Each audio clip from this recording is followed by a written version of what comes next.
प्रविश्य मम वाचमिमां प्रसुप्तां सञ्जीवयत्यखिलशक्तिधरस्वधाम्ना अन्यांश्च हस्तचरणश्रवणत्वगादीन् प्राणान् नमो भगवते पुरुषाय तुभ्यम्।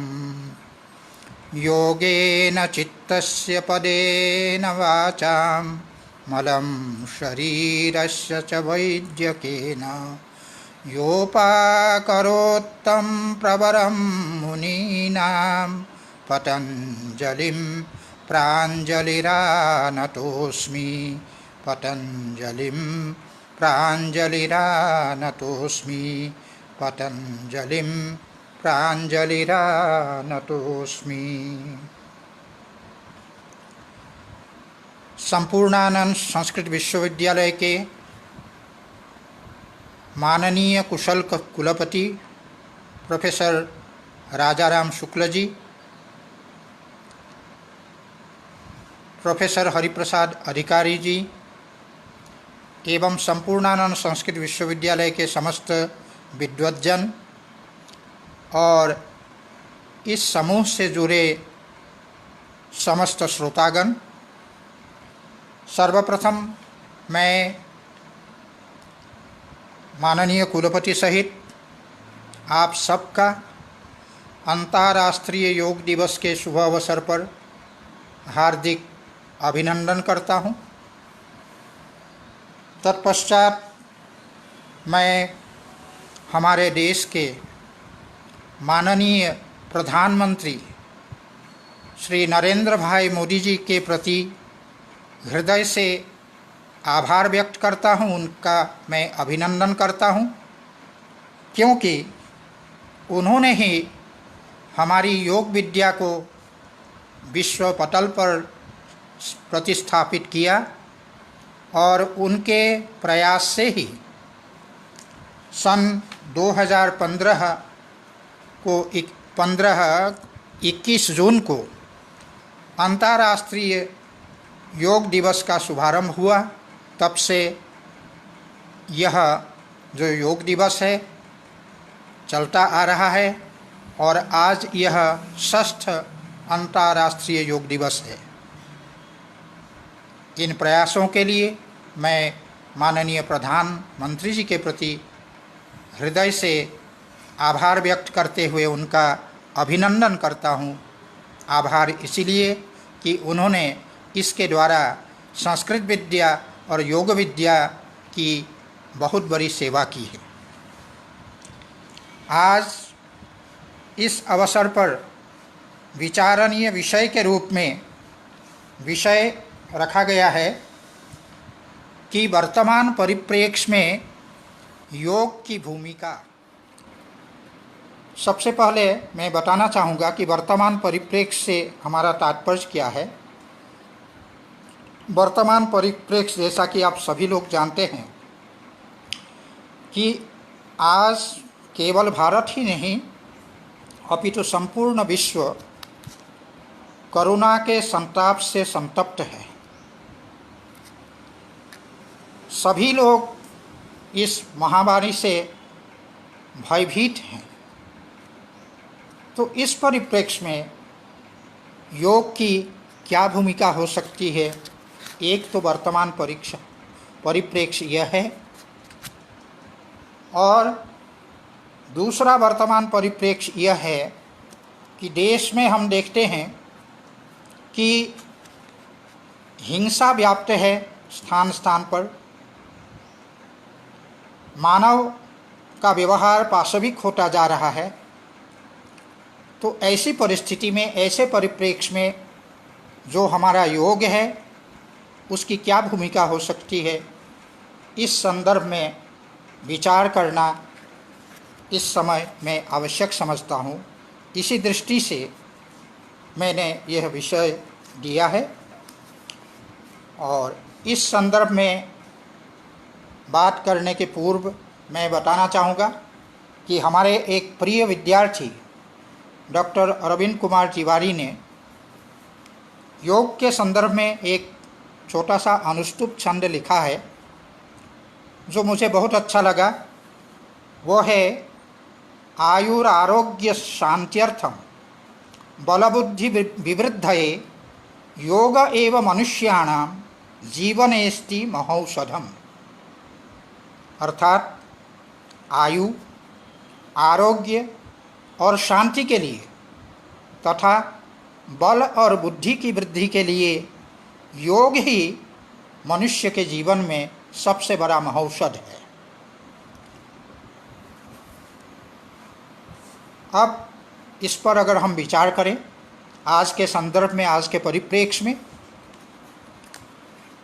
जहाँ करुणा से हम संतप्त हैं, करुणा से भयभीत है, वहाँ अपनी आयु के प्रति हम शंकित है, लेकिन हमारा योग आयु वृद्धि कारक है, आयु की वृद्धि होती है योग से। वह कैसे, इस पर अगर हम विचार करें तो हम देखते हैं कि हमारा जो प्राणायाम है, योग में जिस प्राणायाम का वर्णन किया गया है, उस प्राणायाम पद की अगर हम व्याख्या करें, प्राणायाम पद का अगर विश्लेषण करें, तो योग से किस प्रकार से आयु की वृद्धि होती है, इसका परिज्ञान हमें हो सकता है। प्राणायाम शब्द प्राण और आयाम इन दो पदों से निष्पन्न है। प्राण पद का अर्थ है प्राण शक्ति अर्थात जीवनी शक्ति, और आयाम पद का अर्थ है विस्तार। तो प्राणायाम जो पद है, इस प्राणायाम पद का अर्थ हुआ प्राण शक्ति का विस्तार, प्राण का विस्तार अर्थात प्राण शक्ति का विस्तार अर्थात जीवनी शक्ति का विस्तार, ये प्राणायाम पद का अर्थ है। क्योंकि जो हम श्वास का व्यय करते हैं, क्षय करते हैं, उससे हमारी आयु जो है वो क्षीण होती है, और श्वास का जितना ही संरक्षण करते हैं उतनी ही हमारी आयु बढ़ती है। तो हमारे देश में प्राचीन काल में योगी लोग जितने वर्ष तक जी पाते थे, जितने अधिक वर्ष तक जी पाते थे, उसके पीछे सबसे बड़ा रहस्य यह प्राणायाम है कि प्राणायाम के द्वारा श्वसन तंत्र का नियंत्रण वे इस प्रकार करते थे कि श्वास का कम से कम क्षय होता था, कम से कम व्यय होता था, जिसके कारण उनकी आयु की वृद्धि होती थी। और यह प्राणायाम की भूमिका है आयु वृद्धि के संदर्भ में। और प्राणायाम जो है वह आयु वृद्धि होने के साथ साथ रोग मुक्ति का भी कारण है, आरोग्य का भी कारण होता है। क्योंकि आज जो कोरोना रोग है, आप सभी लोग जानते हैं, सबसे पहले उसका संक्रमण श्वसन तंत्र पर होता है। सांस लेने में लोगों को कष्ट होने लगता है। तो अगर प्राणायाम के द्वारा हम श्वसन तंत्र को इतना दृढ़ बनाते हैं, उसमें जिसको अंग्रेजी में कहते हैं इम्यूनिटी, रोग प्रतिरोधक क्षमता इतनी बढ़ जाती है कि उसके कारण चाहे कोरोना हो, चाहे कोई भी रोग हो, उस रोग से लड़ने की क्षमता हम में हो जाती है। इसलिए प्राणायाम से आयु की वृद्धि के साथ साथ जो हमारा जो आरोग्य है अर्थात अरोगता, आरोग्य का तात्पर्य है अरोगता, निरोग होना, यह भी प्राणायाम के द्वारा सिद्ध होता है। साथ ही साथ आरोग्य के लिए हमारे यहाँ जो घेरंड संहिता है, हठयोग का ग्रंथ है घेरंड संहिता, उसके लिए विशेष उपाय बतलाए गए हैं कि शोधनम दृढ़ता चैव स्थैर्यम धैर्यम च लाघवम प्रत्यक्षम च निर्लिप्तम च घटस्थम सप्त साधनम। हठयोग में घट शब्द का अर्थ शरीर है। हिंदी में भी घट घट व्यापक राम जहाँ हम कहते हैं, वहाँ घट का तात्पर्य हमारा शरीर है। तो यह जो हमारा शरीर है, उस शरीर में ही ये 7 साधन है। वो साधन क्या है? शोधन, दृढ़ता, स्थिरता, धैर्य, लाघव अर्थात लघुता, प्रत्यक्ष, निर्लिप्त, ये 7 जो हैं अपने शरीर में ही विद्यमान ऐसे साधन है। उनमें से प्रत्येक के द्वारा क्या सिद्ध होता है उसको भी आगे बतलाते हुए घेरंद संहिताकार कहते हैं, षट्कर्मणा शोधनम च आसनेन भवेत् दृढ़ं मुद्रया स्थिरता चैव प्रत्याहारेण धीरता प्राणायामात् लाघवं च ध्यानात् प्रत्यक्षमात्मनि समाधिना च निर्लिप्तम मुक्तिरेव न संशयः। अर्थात पहला कथन है कि षट्कर्मणा शोधनम च, षट्कर्म के द्वारा शरीर का शोधन होता है। षट्कर्म शरीर का शोधक है, क्योंकि हमारा जो शरीर है उसको आम कुंभवत कहा गया है। अर्थात एक कच्चा घड़ा जैसा होता है, हमारा शरीर भी उसी प्रकार एक कच्चे घड़े के समान है। जो कच्चा घड़ा है उसको कुंभकार अग्नि में पका करके उसको दृढ़ करते हैं, और तब चाहे आप उसमें जल रख लीजिए, चाहे दूध रख लीजिए, चाहे तेल रख लीजिए, किसी भी पदार्थ को रखने की क्षमता, धारण करने की क्षमता उस घट में होती है, लेकिन आमकुंभ में वह शक्ति नहीं होती है।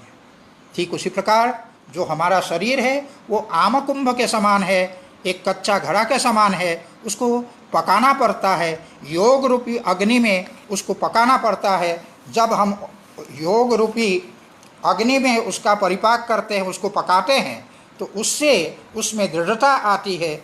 और ये योग रूपी अग्नि एक प्रकार से हठयोग की दृष्टि से अगर कहें तो वो शोधन की प्रक्रिया जिसके द्वारा होती है वो है 6 कर्म, षट्कर्म जिसको कहते हैं, धौति, वस्ति तथा नेति, नौलिकी, त्राटकस तथा कपालभातिश्चैतानि षट्कर्माणि समाचरे। तो ये धौति, वस्ति, नेति, नौलिकी, त्राटक, कपालभाति, ये 6 कर्म ऐसे हैं, इनके अभ्यास से, इनके अनुष्ठान से हमारा जो शरीर है उस शरीर का शोधन होता है। तो षट्कर्म के द्वारा जब शरीर का शोधन होता है, उसके पश्चात आसन के द्वारा इस शरीर में दृढ़ता आती है। आसन के द्वारा शरीर में दृढ़ता होती है, इसीलिए निरंतर आसन का जो अभ्यास करता है उसका शरीर बलवान होता है, उसके शरीर में दृढ़ता आती है। इसीलिए हठयोग प्रदीपिका में ये कहा गया है, कुर्यात् तद आसनम स्थैर्यम आरोग्यम चांगलाघवम। यह जो आसन है वो क्या क्या करता है? स्थैर्यम, शरीर में स्थिरता लाता है, साथ ही आरोग्यम, शरीर को निरोग बनाता है, रोग रहित बनाता है। साथ ही साथ अगर आपको कार्य करना है तो आपके शरीर में लघुता की आवश्यकता होती है। आपका शरीर जो है लघु हो, उसमें हल्कापन हो, तब आपके शरीर में स्फूर्ति होगी, तब कार्य करने में आपका मन होगा। तो इसीलिए यह आवश्यक है कि शरीर में लघुता हो, लाघव हो, और इस आसन के द्वारा अंग लाघव होता है। कुर्यात् तद आसनम स्थैर्यम आरोग्यम चांगलाघवम। शरीर के अंग प्रत्यंगों में लघुता लाने वाला यह आसन होता है। इसीलिए इस आसन के द्वारा यह लाभ होता है, अरोगता, आरोग्य की प्राप्ति होती है। और हमारे यहाँ विशेषतः जो मयूरासन है उससे आरोग्य की प्राप्ति किस प्रकार हो सकती है उसके बारे में, उसके फल को बताते हुए हठयोग प्रदीपिकाकार ने कहा है, हरति सकल रोगान आशु गुल्मोदरादीन अभिभवति च दोषान आसनम श्रीमयूरम बहुकदशनभुक्तम भस्म कुर्याद अशेषम जनयति जठराग्निम जारयेत कालकूटम। ये कहते हैं कि जो मयूरासन होता है, उस मयूरासन से क्या क्या लाभ होता है कि मयूरासन हरति सकल रोगान। आशु, जो मयूर आसन है वो आशु सकल रोगान हरति, तत्काल समस्त रोगों का हरण करता है। मयूरासन के अभ्यास से रोगों की निवृत्ति होती है। और किस प्रकार के रोग? गुल्मोदरादीन, गुल्म उदर आदि के जो रोग है उन समस्त रोगों का नाश होता है मयूर आसन के अभ्यास से। साथ ही साथ अभिभवति च दोषान आसनम श्री मयूरम, ये जो मयूरासन है वो हमारे समस्त दोषों को, शरीरगत समस्त दोषों को दूर करता है, उसको अभिभव करता है, उसको दबा देता है। यह ताकत, यह शक्ति मयूरासन के अभ्यास में है। और क्या कहते? बहुकदसन भुक्तम, ऐसा भोजन जो गरिष्ठ है, जिसे किसी को नहीं करना चाहिए, ऐसा भोजन भी अगर किसी ने कर लिया, भस्म कुर्यात अशेषम, यह मयूरासन, इस मयूरासन का अभ्यास जो करता है तो उसका वह जो कदसन है, जो उचित भोजन नहीं है, गरिष्ठ भोजन है, ऐसे भोजन भी वह पच जाता है, भस्मसात हो जाता है। इसलिए कहा बहुकद असन भुक्तम भस्म कुर्याद अशेषम, उसको यह मयूरासन भस्म कर देता है। और क्या करता है?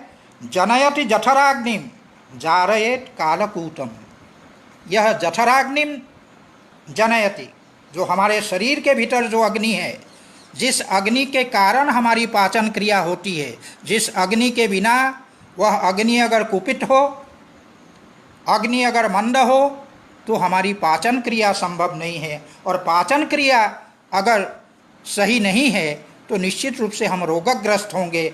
सबसे बड़ी बात यह है कि पाचन तंत्र को, पाचन क्रिया को हमें सही अगर रखना है तो ऐसे आसनों का अभ्यास हमको करना चाहिए जो जठराग्नि का वर्धन करता है, जठराग्नि को बढ़ाता है। और जारयेत कालकूटम, इससे मयूरासन में इतनी शक्ति है, इसके सही अभ्यास से कालकूट जैसे जो विष है, करुणा क्या, कालकूट जैसे जो विष है उसको भी जलाकर भस्म कर देता है। तो ये सामर्थ्य हमारे आसन में, मयूर आसन में है।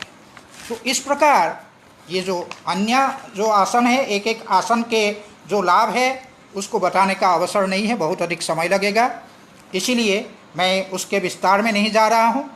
लेकिन आसनों का, प्रत्येक आसन का यह लाभ है कि आसन के द्वारा हमारा शरीर दृढ़ होता है, शरीर रोग मुक्त होता है। इसीलिए इस कोरोना काल में निश्चित रूप से वर्तमान परिप्रेक्ष्य में आसनों का बहुत बड़ा महत्व है, इसमें कोई संदेह नहीं। हमारे माननीय प्रधानमंत्री जी भी बार बार आसन और प्राणायाम करने के लिए हम सबको प्रेरित करते हैं। तो यह हमारी योग विद्या की भूमिका है। इसी प्रकार जो कहा मुद्रया शरीरे स्थिरता आयाति, ये जो कहा कि मुद्रा के द्वारा शरीर में स्थिरता आती है, उस संदर्भ में मैं जो महामुद्रा का फल है उसको मैं हठ योग प्रदीपिका से ही बताना चाहूँगा कि अपिभुक्तम विषम घोरम पीयूषमपि जीर्यति, जो महामुद्रा है उसका निरूपण करने के पश्चात यह हठ योग प्रदीपिकाकार ने बताया कि अपिभुक्तम विषम घोरम, अगर भयंकर विष का अगर हमने पान कर लिया है तो उसको भी पीयूषमपि जीर्यति, उसको अमृत बना देता है।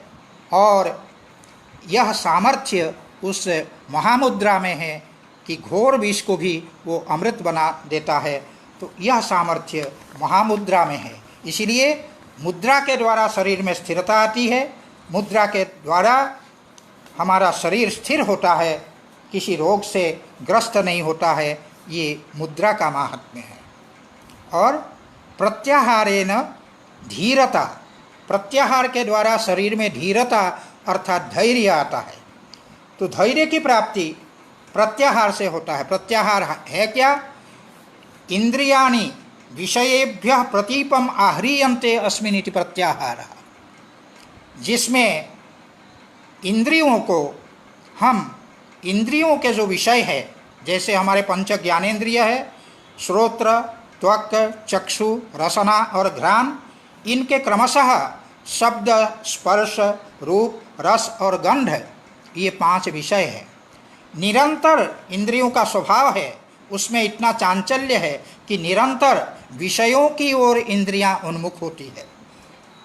तो जो विषयोन्मुख हमारी इंद्रियां हैं, उन इंद्रियों को अंतर्मुख जिसमें किया जाता है, विषयों से हटा करके, विषयेभ्यः प्रतीपम, विषयों से विपरीत उनको जब अंतर्मुख किया जाता है, उसी को हम कहते प्रत्याहार। और ऐसा जो कर पाता है, उसमें, उस साधक में धीरता आती है, उसके जीवन में धैर्य आता है। तो ये, और जीवन में सफलता के लिए, जीवन में किसी भी कार्य को करने के लिए धैर्य की आवश्यकता होती है। तो प्रत्याहार के द्वारा धैर्य का लाभ होता है। और प्राणायाम के विषय में बतलाया गया, प्राणायामात् लाघवम च, प्राणायाम के द्वारा शरीर में और मन में लघुता आती है। जब तक शरीर में और मन में हल्कापन ना हो, कभी कभी हमको कोई किसी कार्य के लिए कहते हैं, हम कहते हैं नहीं आज मन नहीं हो रहा है, मन बहुत भारी है, ऐसा हम कहते हैं।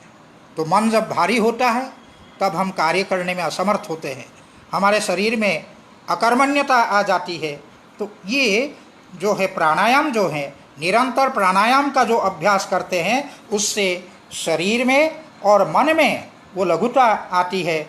और जैसा कि मैंने पहले बताया कि जब लघुता आती है तब शरीर जो है स्फूर्तिला होता है, स्फूर्ति से युक्त होता है, हमारा मन भी स्फूर्ति से युक्त होता है।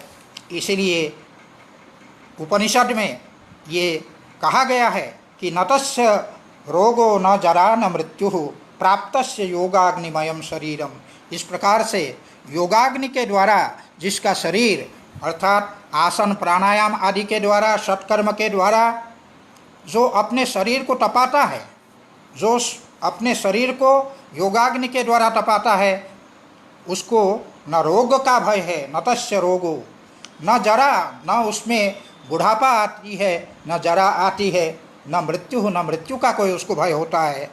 किसको? प्राप्तस्य योगाग्निमयम शरीरम, जिसने योगाग्निमय शरीर प्राप्त किया है, उसको इस प्रकार का कोई भय नहीं होता है। आज कोरोना से सतत हम भयभीत है, लेकिन अगर योगाग्नि से हमारा शरीर तप्त हो, योगाग्नि में अगर तपाया हुआ हमारा शरीर हो, तो इन रोगों से डरने की, भयभीत होने की कोई आवश्यकता नहीं है।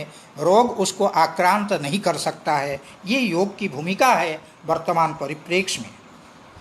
और यह हुई विशेषतः शरीर की बात। और शरीर के साथ मन की बात अगर हम करें तो हमारे मन में शांति भी योग के द्वारा ही संभव है। उसके लिए महर्षि पतंजलि ने योग का लक्षण करते हुए ही कहा, योगश्चित्त वृत्ति निरोधः, चित्त की वृत्तियों का निरोध। चित्त, मन, बुद्धि और अहंकार, इन तीनों का एक सामान्य नाम है। और इसका स्वभाव है, क्योंकि ये त्रिगुणात्मक है, तो गुणों का स्वभाव है, उसमें रजोगुण के कारण यह हमारा जो चित्त है, अर्थात मन, बुद्धि, अहंकार है, वो अत्यंत चंचल होता है। निरंतर विषयों में जो है उसकी प्रवृत्ति होती है, और निरंतर एक एक विषय के आकार में, अभी इस विषय के आकार में, तो कभी दूसरे विषय के आकार में, कभी तीसरे विषय के आकार में, इस प्रकार से हमारा जो चित्त है वो आकारित होता रहता है। तो इस प्रकार विषयों में भटकने वाली जो हमारी चित्त की वृत्ति है, उन वृत्तियों का जो निरोध है, अंतर्मुखीकरण है, अपने कारण में उनका जो लय है, चित्त रूपी जो कारण है, उस कारण में उन वृत्तियों का जो लय है, उसी को वृत्ति निरोध कहा गया है। और उस वृत्ति निरोध से ही मन में शांति प्राप्त हो सकती है।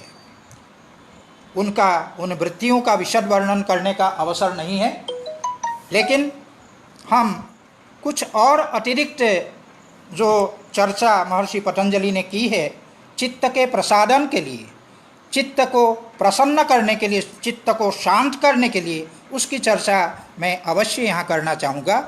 महर्षि पतंजलि ने परिक्रमों की चर्चा की है।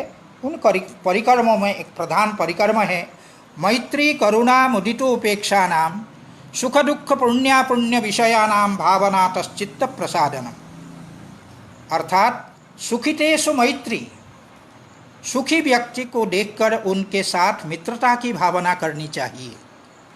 सामान्यतः मनुष्य का स्वभाव क्या होता है, किसी और को सुखी देख करके स्वयं सुखी नहीं हो पाते हैं।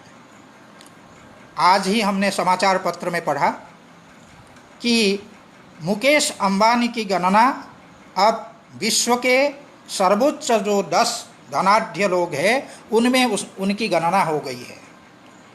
लेकिन हम जान सकते हैं कि उनके अनुज अनिल अंबानी को भी शायद इससे सुख नहीं होगा, वे भी सुखी नहीं हो पाएंगे इस समाचार से, क्योंकि हमारे यहाँ आचार्य वाचस्पति मिश्र ने सांख्य तत्व कौमुदी में लिखा है कि परसंपद उत्कर्षो ही हीन संपदम पुरुषम दुखा करोति। किसी की संपत्ति अगर बढ़ जाए, उसमें भी पड़ोसी की संपत्ति बढ़ जाए, किसी अपने आत्मीय व्यक्ति की संपत्ति बढ़ जाए, तो व्यक्ति जो है सह नहीं पाता है, उसको सुखी होने के बजाय वह जो है दुखी होता है उसको देख करके। तो ये परसंपद जो उत्कर्ष है वो हीन संपत्ति, अर्थात उनसे जिसकी संपत्ति कम है उसको दुखी करता है। तो ये एक मनुष्य का स्वभाव है। उसी स्वभाव का आकलन आचार्य वाचस्पति मिश्र ने इस वाक्य के द्वारा किया है कि परसंपद उत्कर्षो ही हीन संपदम पुरुषम दुखा करोति। तो यही स्थिति है। अपने भाई की भी संपत्ति अगर बढ़ जाए तो हम उसको नहीं सहन कर पाते हैं, ये हमारी स्थिति है। लेकिन हमारा योग शास्त्र क्या कहता है, सुखितेषु मैत्री। किसी व्यक्ति को सुखी देख करके आप भी सुखी होना सीखिए, उनके साथ आप मित्रता का भाव लाइए, मित्रता की भावना कीजिए, तब आपका चित्त प्रसाद युक्त होगा, चित्त आपका प्रसन्न होगा। उसी प्रकार दुखितेषु करुणा, जो दुखी व्यक्ति है उनको देखकर उनके प्रति करुणा का भाव हमारे भीतर होना चाहिए। आज इसकी आवश्यकता बहुत अधिक है। सामान्यतः दुखी व्यक्ति को देख करके हम उसकी उपेक्षा कर देते हैं। हमारे माननीय प्रधानमंत्री जी बार बार कहते हैं, आपके पास पड़ोस में जो भी निर्धन व्यक्ति है, जो भी दुखी व्यक्ति है, इस कोरोना काल में जीविका के लिए वो संघर्ष कर रहे हैं, क्योंकि जो कर्म करते थे वो चूँकि आज नहीं हो पा रहा है, जो कार्य करते थे उससे चूँकि आज वंचित है। प्रतिदिन कमाते थे और प्रतिदिन खाते थे, आज इस प्रकार न कर पाने के कारण उनकी जो दयनीय स्थिति है, उस स्थिति को देख करके आपके मन में करुणा का भाव होना चाहिए और उस करुणा भाव से प्रेरित हो करके आप उन दीन दुखियों की मदद करें, उनकी सहायता करें, चाहे धन से हो, चाहे अन्न आदि दान से हो, उनकी सहायता करें। इस करुणा की आज बहुत बड़ी आवश्यकता है। तो वर्तमान परिप्रेक्ष्य में हम अगर देखें तो हमारे शास्त्रकार ने जो दुखियों के प्रति करुणा का भाव लाने से हमारा मन प्रसन्न होता है, हमारा चित्त प्रसाद से युक्त होता है, ऐसा जो बतलाया है उसकी बहुत बड़ी प्रासंगिकता है। तो चित्त प्रसादन का ये उपाय हुआ कि सुखी व्यक्तियों को देखकर मित्रता की भावना करें और दुखियों को उपेक्षा न करके उनके प्रति करुणा का भाव हमारे भीतर हो। और जो पुण्यात्मा होते हैं उनको देखकर कई बार हम उपहास करते हैं, लेकिन ऐसा नहीं, उसकी अपेक्षा हम उनको देख करके हमारे मन में मुदिता का भाव होना चाहिए, मुदिता की भावना आनी चाहिए, प्रसन्नता का भाव आना चाहिए। उससे हमारा चित्त शांत होता है, हमारा चित्त प्रसन्न होता है। और अंत में कहते हैं कि जो पापात्मा है उनके प्रति उपेक्षा की भावना होनी चाहिए, क्योंकि उनकी चर्चा बार बार करना वो चित्त को विकृत करना होता है। इसीलिए कभी पापात्माओं की चर्चा करनी नहीं चाहिए, क्योंकि उनकी चर्चा से चित्त विकृत होता है। तो चित्त को अगर विकृत नहीं करना है, चित्त को अगर शांत करना है, चित्त को अगर प्रसाद से युक्त करना है, प्रसन्न करना है, तो हमें जो पापात्मा है, दुष्टात्मा है, उनकी उपेक्षा कर देनी चाहिए। तो ये हमारे योग शास्त्र में बतलाया गया उपाय है जिससे हम अपने चित्त को शांत कर सकते हैं, इसमें कोई संदेह नहीं है। इसके अतिरिक्त जो हमारे यहाँ योग शास्त्र में अष्टांग योग जो बतलाया गया है, यम नियम आसन प्राणायाम प्रत्याहार धारणा ध्यान और समाधि, ये योग के 8 अंग है। इसके अतिरिक्त महर्षि पतंजलि ने जो उत्तम अधिकारी है उनके लिए अभ्यास और वैराग्य, जिसके संदर्भ में भगवत गीता भी कहती है, क्योंकि भगवत गीता में अर्जुन ने ये प्रश्न किया कि चंचलम ही मनः कृष्ण प्रमाथि बलभद्दृढ़ तस्याहम निग्रहम मन्ये वायोरिव सुदुष्करम। ये कहा कि चंचलम ही मनः कृष्ण, हे कृष्ण हमारा जो मन है वो अत्यंत चंचल है, क्योंकि मैंने पहले ही निवेदन किया कि चित्त त्रिगुणात्मक है और रजोगुण का स्वभाव है चांचल्य, और उस रजोगुण के स्वभाव के कारण जब रजोगुण प्रबल हो जाता है हमारे चित्त में, क्योंकि गुणों का यह स्वभाव है कि वो निरंतर परस्पर जो संघर्ष करते रहते, उस संघर्ष में कभी सत्वगुण प्रबल होता है, कभी रजोगुण प्रबल होता है, तो कभी तमोगुण प्रबल होता है। तो हमारे चित्त में जब रजोगुण प्रबल हो जाता है तब हमारा चित्त चंचल हो जाता है। उसी को अर्जुन वो कहते हैं चंचलम ही मनः कृष्ण, और साथ ही साथ कहते प्रमाथि, वो हठी है, हठधर्मिता है उसमें, साथ ही साथ बलवत् दृढ़म, वो अत्यंत बलशाली है, दृढ़ है। तस्याहम निग्रहम मन्ये वायोरिव सुदुष्करम, ऐसा जो मन है, ऐसा जो हमारा चित्त है, उसका निग्रह करना, उसको नियंत्रित करना उसी प्रकार दुष्कर है, उसी प्रकार अत्यंत कठिन है जिस प्रकार वायु को नियंत्रित करना, वायु को रोकना, वायु का निग्रह करना जिस प्रकार कठिन है, उसी प्रकार इस मन का निग्रह करना अत्यंत कठिन है। ये अर्जुन ने भगवान कृष्ण के समक्ष प्रश्न रखा। भगवान ने तुरंत कहा, समर्थन करते हुए कहा, असंशयम महाबाहो मनो दुर्निग्रहम चलम। इसमें कोई संशय नहीं, कोई संदेह नहीं कि ये जो मन है हमारा वो दुर्निग्रह है, आसानी से उसका निग्रह नहीं किया जा सकता है, सहजता से उसका निग्रह नियंत्रण संभव नहीं है। इसलिए वो मनो दुर्निग्रहम, वो दुर्निग्रह है।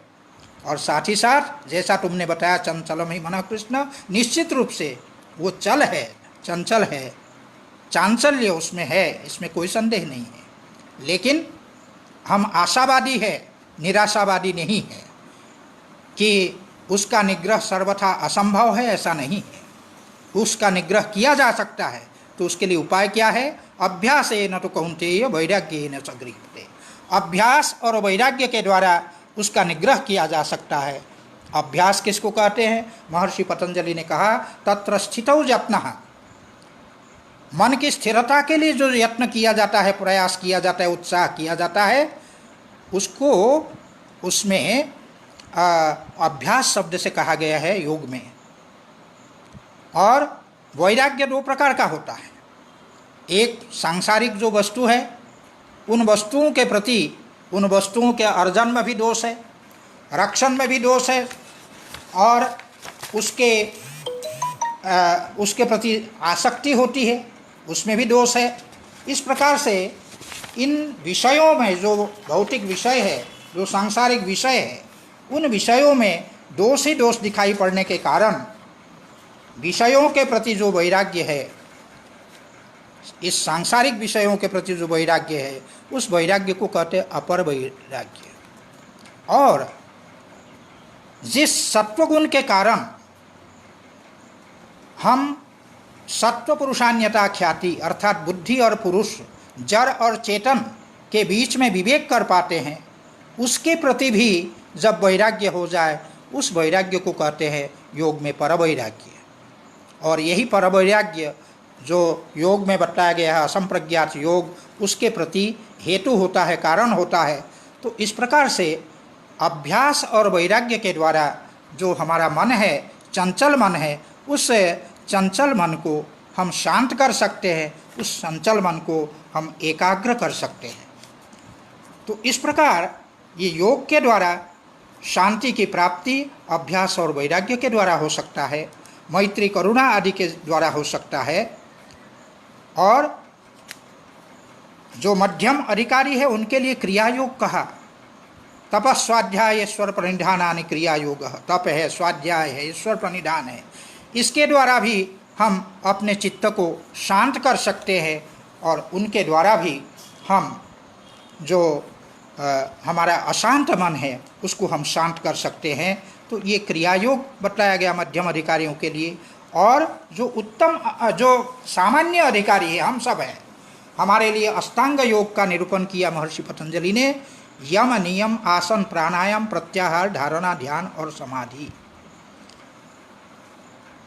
तो इस समय विशेषतः वर्तमान परिप्रेक्ष्य में लोग योग से केवल आसन और प्राणायाम को ही महत्वपूर्ण समझते हैं और इन्हीं को योग समझ करके उसको योगा कह करके उसी का अभ्यास करते हैं, आसन और प्राणायाम। निश्चित रूप से आसन और प्राणायाम का जो लाभ है उसका वर्णन मैंने किया, लेकिन उसके साथ साथ अगर हम यम और नियमों का पालन करें तो निश्चित रूप से हमारी जो वर्तमान परिप्रेक्ष्य में जो हिंसा आदि है, हिंसा आदि की जो प्रवृत्ति है, जो पाशविक प्रवृत्ति है, उन पाशविक प्रवृत्तियों से निजात हम पा सकते हैं वर्तमान परिप्रेक्ष्य में। यम 5 बतलाए गए हैं, अहिंसा, सत्य, अस्तेय, ब्रह्मचर्य और अपरिग्रह। ये 5 जो हैं यम कहलाते हैं। उनमें जो अहिंसा है, अहिंसा को जानने के लिए पहले हिंसा को जानना जरूरी है। महर्षि पतंजलि ने हिंसा के मुख्य रूप से 3 भेद, कृता, कारिता और अनुमोदिता किया है। और उसके बाद फिर वो लोभपूर्वक, मोहपूर्वक, इस प्रकार से उसके और 3 प्रकार के जो हैं उसके भेद और किए गए हैं। और फिर उनके भी मृदु, मध्य और अधिमात्र भेद, फिर उनका भी फिर मृदु, मध्य, अधिमात्र भेद, इस प्रकार से 81 प्रकार की हिंसाओं का वर्णन किया है। तो हिंसा क्या है, अहिंसा क्या है? तो अहिंसा के लिए कहते जो हिंसा ना हो उसको हम अहिंसा कहेंगे। तो अहिंसा है सर्वथा सर्वदा सर्वप्राणिनाम अनभिद्रोह। सर्वथा अर्थात कायेन मनसा वाचा, न हम शरीर से, न मन से, न वाणी से किसी की हिंसा करें। कई बार ऐसा होता है कोई शरीर से दंड आदि के प्रहार से, अस्त्र शस्त्र आदि से किसी की हिंसा भले न करते हों, लेकिन वाणी से हिंसा करते हैं। ऐसी वाणी बोलते हैं कि ऐसी चुभ जाती है, कदाचित शरीर का जो प्रहार है उसको व्यक्ति भूल जाए, लेकिन वाणी की जो चुभन है उसको व्यक्ति नहीं भूल पाते हैं। इसीलिए हमें इसका ध्यान रखना चाहिए कि किसी भी प्रकार से, चाहे शरीर से हो, और कई बार ऐसा होता है कि हम न शरीर से हिंसा करते हैं, न वाणी से हिंसा करते, लेकिन मन से हिंसा करते हैं। सदैव दूसरे का कैसे बुरा हो, कैसे अपकार हो, उसका अगर चिंतन करते हैं, ये भी एक प्रकार की हिंसा है और बहुत बड़ी हिंसा है। तो हमारे शास्त्र ने उस प्रकार की हिंसा का भी त्याग करने के लिए कहा है। इसी को सर्वथा सर्वदा, किसी भी परिस्थिति में, यहाँ तक कहा गया है कि अपने प्राण के ऊपर संकट भी आवे तब भी जो है प्राणात्यादि कालेपि, हिंसा न करना, प्राणी का द्रोह न करना, उसको अहिंसा व्रत कहा गया है। तो ऐसी जो अहिंसा है उसको अगर हम जीवन में अपनाते हैं तो आज जो घटनाएं घट रही है, अभी अभी कुछ दिन की घटना है, आप सभी लोग जानते हैं, केरल में एक हस्तिनी जो कि गर्भिणी थी, उस गर्भिणी हस्ती के मुख में जो ज्वलंत पदार्थ है, विस्फोटक है, वो जला करके उसके मुख में डाल दिया, उसका मुंह जल गया और कराह कराह करके उस हस्तिनी ने जल में जा कर के उसने प्राण दिया। तो ये जो हमारी प्रवृत्ति, मनुष्य की प्रवृत्ति इस प्रकार की हिंसा की प्रवृत्ति हो जा रही है वर्तमान परिप्रेक्ष्य में, इस प्रकार की हिंसा की प्रवृत्ति को अगर रोकना है तो जन जन में अहिंसा का जो भाव है उस भाव को हमें जगाना होगा। अगर अहिंसा व्रत को सभी लोग अपनाएंगे तो शायद इस प्रकार के घटना की पुनरावृत्ति नहीं हो सकती है। हमारे देश की संस्कृति अहिंसा की संस्कृति है। हमारे यहाँ चाहे हम नाटकों को पढ़ें, चाहे हम काव्यों को पढ़ें, सर्वत्र हम पाते हैं कि प्रकृति के साथ किस प्रकार का मधुर संबंध, किस प्रकार का तादात्म्य संबंध हमारी संस्कृति की रही है। अभिज्ञान शाकुंतलम में हम अगर देखें तो उस हिरण शावक को पुत्र कृतक करके कहा गया है। जिसने शकुंतला को उसकी विदाई के समय आकर के रास्ता रोका है, उसका आंचल पकड़ लिया है, उसको पुत्र कृतक कहा गया है। वो पुत्र है, पुत्रवत उसके साथ स्नेह है। उसी प्रकार वनस्पतियों के साथ शकुंतला का कैसे स्नेह है, प्रकृति के साथ किस प्रकार का स्नेह है, उस प्रकृति के साथ तादात्म्य का जैसा निरूपण महाकवि कालिदास ने किया है। शकुंतला कहती है, जब उनकी सखी अनसुईया कहती है कि ये जो लता है, उस लता को सींचना तुम भूल गई हो, तो उसके लिए वो शकुंतला कहती है तथा आत्मानम अपि विस्मरिष्यामि, अगर उससे लता को सींचना मैं अगर भूल जाऊं तो मैं स्वयं को भूल जाऊंगी। इस प्रकार प्रकृति के साथ ऐसा तादात्म्य, इस प्रकार का भाव जिस संस्कृति में रहा हो, उस संस्कृति में प्रकृति के साथ हिंसा, वन्य प्राणियों के साथ इस प्रकार की हिंसा, मनुष्य के साथ हिंसा, इसका स्थान कहीं नहीं है। लेकिन आज ये हिंसा हो रही है। ऐसे परिप्रेक्ष्य में जो हमारे शास्त्रों ने जिस अहिंसा का निरूपण किया है, उस अहिंसा की आज आवश्यकता है, उसकी बहुत बड़ी भूमिका हो सकती है। अगर सबसे बड़ी कमी हमारी ये है, शिक्षा की ये कमी है कि हम प्राथमिक स्तर से इस प्रकार की शिक्षा बच्चों को नहीं देते हैं, बच्चों के मन में इस प्रकार का संस्कार नहीं डालते हैं। अगर बचपन से इस प्रकार का संस्कार अगर हमारे बच्चों में होगा तो कभी भी वो हिंसक प्रवृत्ति का नहीं हो सकता है। उसी प्रकार इसी संदर्भ में हम अन्य यमों की चर्चा न करते हुए ब्रह्मचर्य की बात करेंगे। आज जगह जगह भ्रष्टाचार देखा जा रहा है। दिल्ली में जो निर्भया कांड हुआ, उस प्रकार के अनेक कांड प्रतिदिन होता रहता है। किसी दिन का समाचार पत्र इस प्रकार के समाचार से शून्य नहीं होता है। हत्या, लूट, अपहरण, इस प्रकार की घटनाएं प्रतिदिन हम अखबार में देखते हैं, समाचार पत्रों में देखते हैं। तो अगर हम ब्रह्मचर्य व्रत का पालन करें, ब्रह्मचर्य व्रत के लिए कहा गया है कि अष्टविध मैथुन निवृत्तिर ब्रह्मचर्य, 8 प्रकार के मैथुन की चर्चा की गई है। उन 8 प्रकार के मैथुन का जो त्याग है, उसकी जो निवृत्ति है, उसको ब्रह्मचर्य शब्द से कहा गया है। तो उस ब्रह्मचर्य का अगर कोई पालन करता है, दक्ष संहिता में कहा गया है ब्रह्मचर्यम सदा रक्षेद अष्टधा लक्षणम पृथक। तो 8 प्रकार जिसके लक्षण है, 8 जिसके लक्षण है, उस 8 प्रकार के जो मैथुन है उसका त्याग, वह जो है ब्रह्मचर्य है। उस प्रकार के ब्रह्मचर्य व्रत का अगर कोई पालन करता है तो कभी इस प्रकार का जो भ्रष्टाचार समाज में देखने को मिलता है, शायद वो ना हो। और उस प्रकार की शिक्षा हम बचपन से बच्चों को अगर दें तो निश्चित रूप से इस प्रकार की घटनाओं की पुनरावृत्ति नहीं होगी। इसी प्रकार जो अपरिग्रह है, अपरिग्रह क्या है कि जितनी आवश्यकता है उसके अधिक जो वस्तु है, उन वस्तुओं में जो अर्जन में दोष है, रक्षण में दोष है, क्षय में दोष है, संग में दोष है, हिंसा में दोष है, इस प्रकार के दोषों को देखते हुए उनके प्रति जो लिप्सा का अभाव हो जाता है, अस्वीकरण है, उसको हम अपरिग्रह कहते हैं। तो अपरिग्रह को अगर हम अपनाते हैं, जो सामाजिक जो परिस्थिति है, कई बार ऐसा होता है, आज अगर पता लग जाए कि गैस की किल्लत कल से होने वाली है, तो एक एक व्यक्ति वो चाहेंगे कि मेरे पास कम से कम 4-4 सिलेंडर जो है सुरक्षित हो। तो ये जो प्रवृत्ति है, ये परिग्रह की प्रवृत्ति के कारण है। सह अस्तित्व का भाव हमें हमारे बीच में होना चाहिए कि हमारे अतिरिक्त भी इस समाज में और बहुत लोग हैं, उनका भी उपयोग हो सके, उसके लिए उनके लिए भी कुछ छोड़ना है।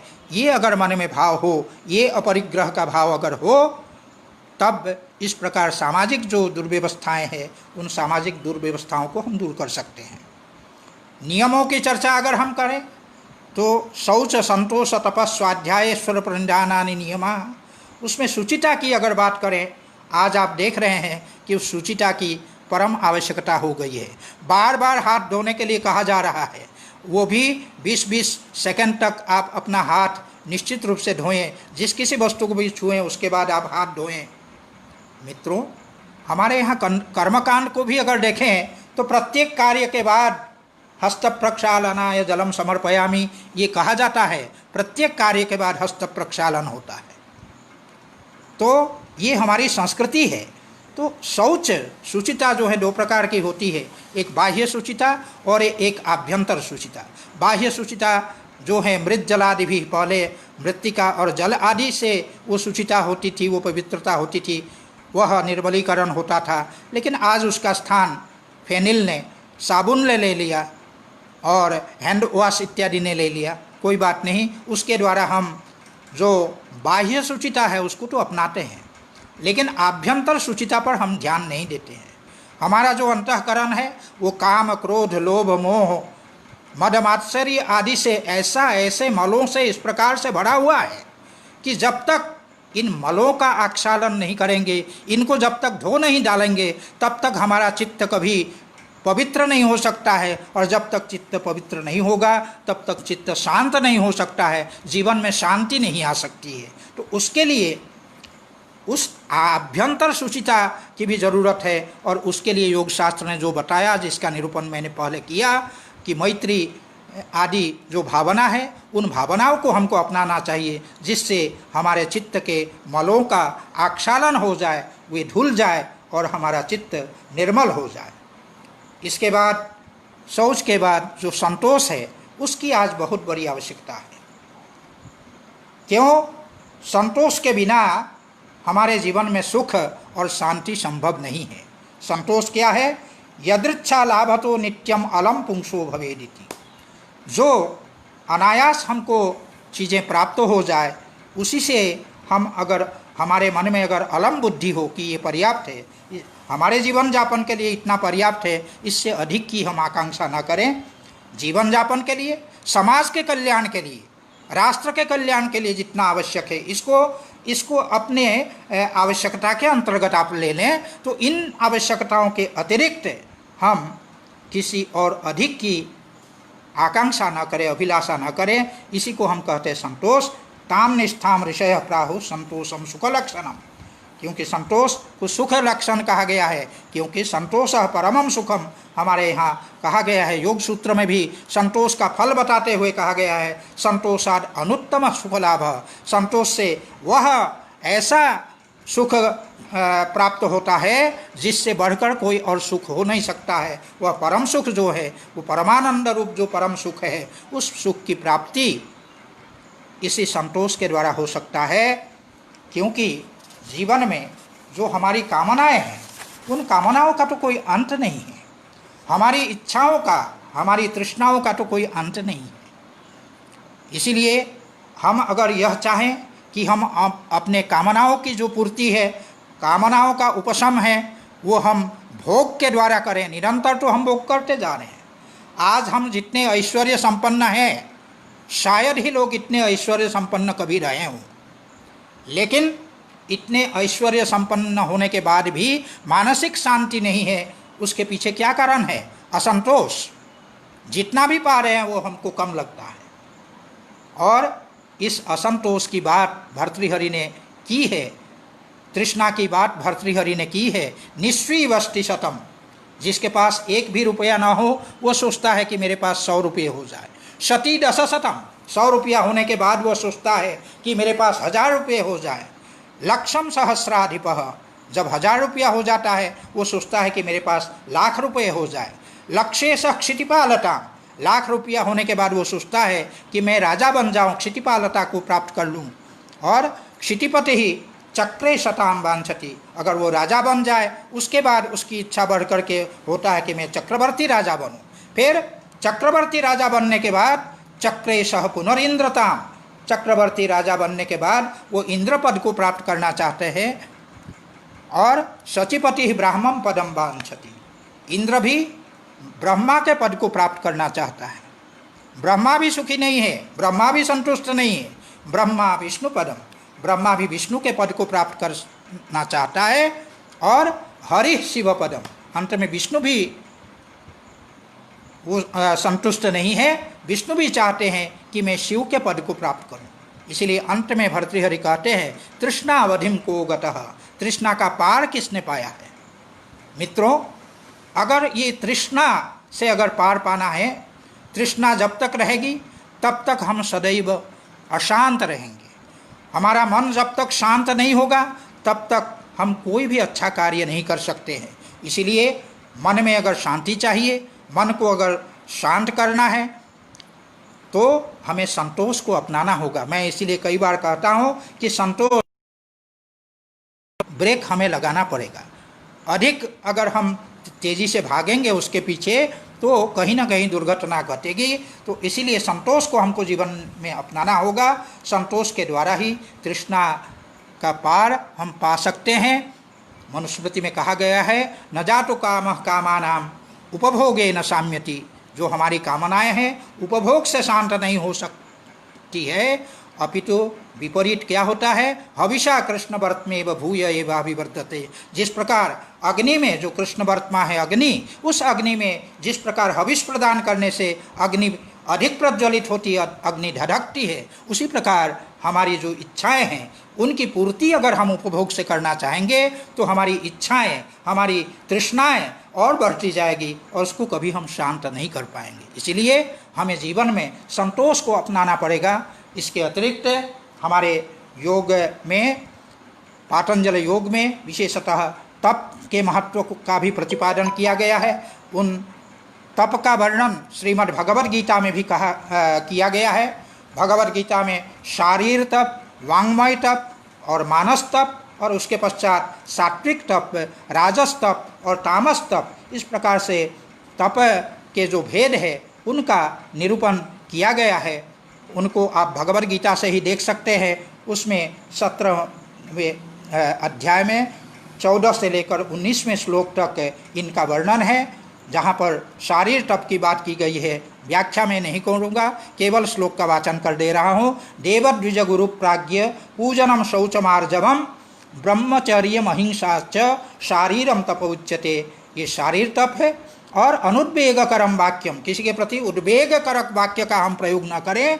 सत्यम प्रिय हितम च, जो सत्य हो, प्रिय हो, हितकर हो, ऐसा जो वचन है।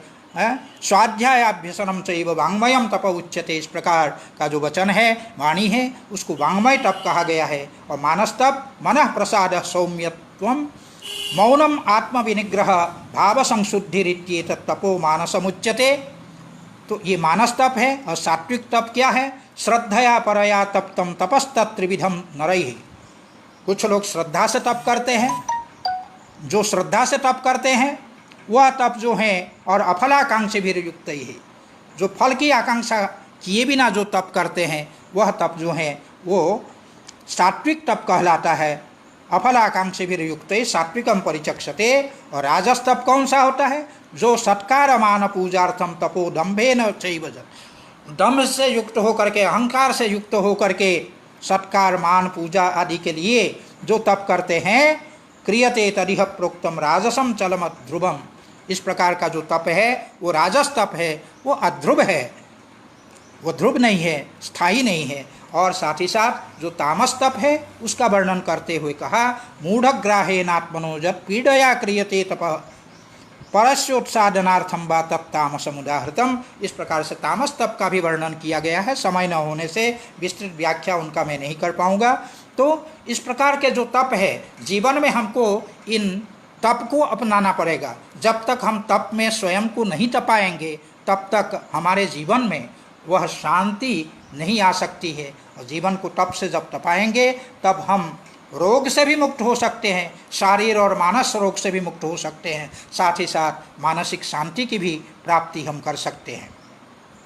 इसके अतिरिक्त एक ईश्वर प्रणिधान, सभी को मैं नहीं लूँगा, जो ईश्वर प्रणिधान, ईश्वर के प्रति जो एक समर्पण है, तस्मिन् परमो गुरौ सर्वकर्मार्पणम, यह भी परम शांतिदायक होता है। हम स्वयं को भगवान को अर्पित कर दें, यह अहंकार न रखे कि जो कुछ कर रहे हैं वो हम कर रहे हैं। अपितो त्वया हृषिकेश हृदय स्थितेन यथा नियुक्तोस्मि तथा करोमि।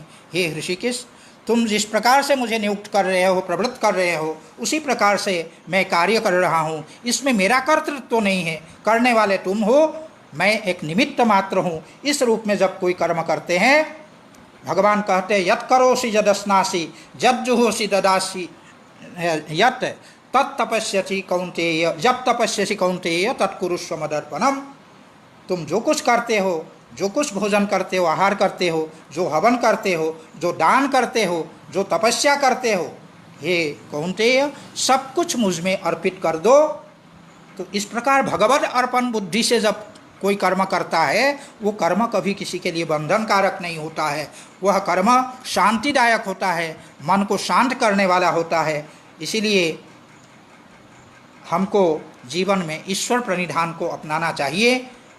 एक बार एक महात्मा ने गीता प्रवचन करते हुए एक बात उठाई थी कि निरंतर मेरा स्मरण करते हुए तुम माम अनुस्मर युध्य च।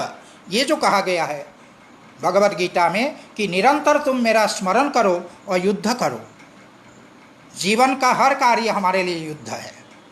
उस जीवन युद्ध में हम जो कुछ भी करते हैं, उन सब में हम भगवान को साक्षी मान करके, ईश्वर को साक्षी मान करके करें।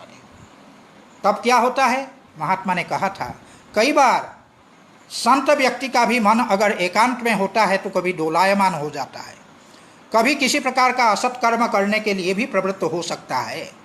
लेकिन सतत अगर भगवत स्मरण रहे, ईश्वर का स्मरण रहे, तो इतना बोध हो जाता है कि अन्य कोई व्यक्ति भले मुझे ना देख रहा हो, लेकिन जो ईश्वर जो साक्षी है वो तो निरंतर हमें देख रहा है। उससे छिप करके हम कोई काम कैसे कर सकते हैं। इसीलिए असत कर्म से निवृत्ति हो जाती है उससे, ये उसका सबसे बड़ा लाभ है। तो इसीलिए जीवन में सदैव हम सत्कर्म में प्रवृत्त हो, तब हमारा चित्त शांत हो सकता है।